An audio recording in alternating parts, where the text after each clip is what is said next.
Hello dosto, welcome back to my YouTube channel PK Blogs 87. PK Blogs 87 লৈ আপোনালোকক পুনৰ এবাৰ স্বাগতম জনাই লৈ আহিছো এটা নতুন ভিডিঅ' আপোনালোকৰ মাজলৈ। ভিডিঅ'টো চাই যদি আপোনালোকে ভাল পায় তেন্তে like, comment and share and subscribe কৰি দিব বুলি আশা ৰাখিলো। আজি আপোনালোকক ভিডিঅ'টো দেখাব গৈ আছো দুৰ্গা পূজাৰ মণ্ডপ ক'ত কেনেধৰণে মণ্ডপবিলাক সজাইছে তাকে চাওঁ বলক। আজি হ'ল পঞ্চমী, কাইলৈ ষষ্ঠী, কাইলৈ দেৱী পাতত উঠাব। তো আমি আগতীয়াকৈ ক'তনো কেনেকুৱা সুন্দৰকৈ সজাইছে মণ্ডপবিলাক পেণ্ডেলৰ সন্মুখৰ ডোখৰ, তো তাকে চাই আহোঁ। বাকীখিনি পূজাত আমি আকৌ একেলগে চাম। দুমাহমান দিব লাগে, তো এইটো বেয়া বস্তু ন, এইবিলাক ল'ৰাবিলাক বেয়া কৰি দিয়ে ন।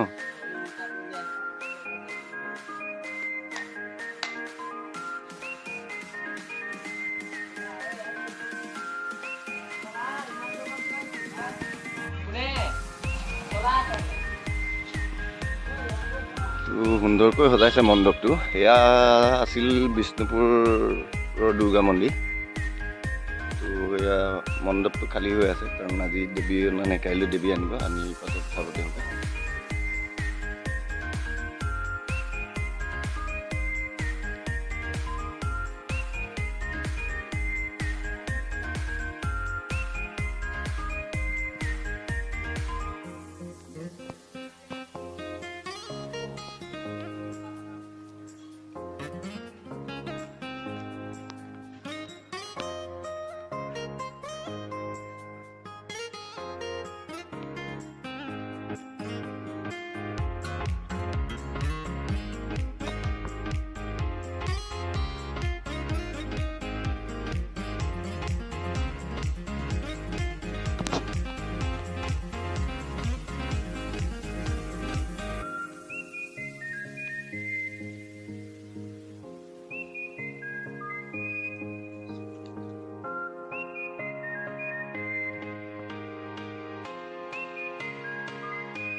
এইটো হ'ল দলুহাট বজাৰ দুৰ্গা পূজা মণ্ডপ।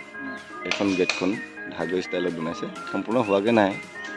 তো আজি ৰাতিলৈও সম্পূৰ্ণ হৈ যাব কাৰণ কাইলৈ মূৰ্তি আনিব, যিহেতুকে আজি সম্পূৰ্ণ কৰিবই লাগিব। তেওঁ লাগি আছে, কাম কৰি আছে তেওঁলোকে।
আজি কমপ্লিট কৰি দিব।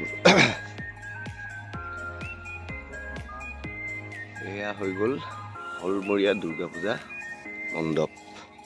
এনেদৰে তেওঁলোকে গেটখন সজাইছে, সুন্দৰকৈ সজাইছে, দেখিবলৈ শুৱনি হৈছে, ভাল লগা হৈছে।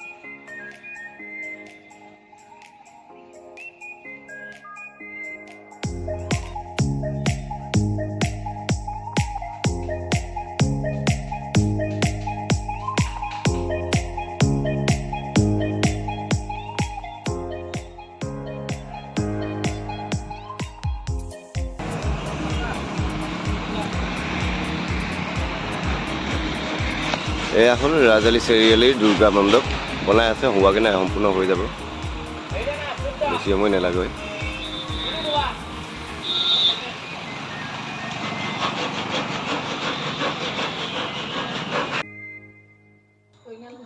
ফাইনেলি পঞ্চমী বুলি ঘূৰিলোঁ, গোটেই পেণ্ডেল দেখালোঁ, দেখাই পিনে অৱশেষত ঘৰ পালোহি। ঘৰত আজি আমি আহিলোঁ, আহি পাই পিনে ভণ্টিহঁতো আহিলে, তেওঁলোকৰ লগতে হাঁহৰ মাংসৰ সৈতে এসাঁজ ভাত সুখেৰে খালোঁ। লগত থাকিল click on route 2.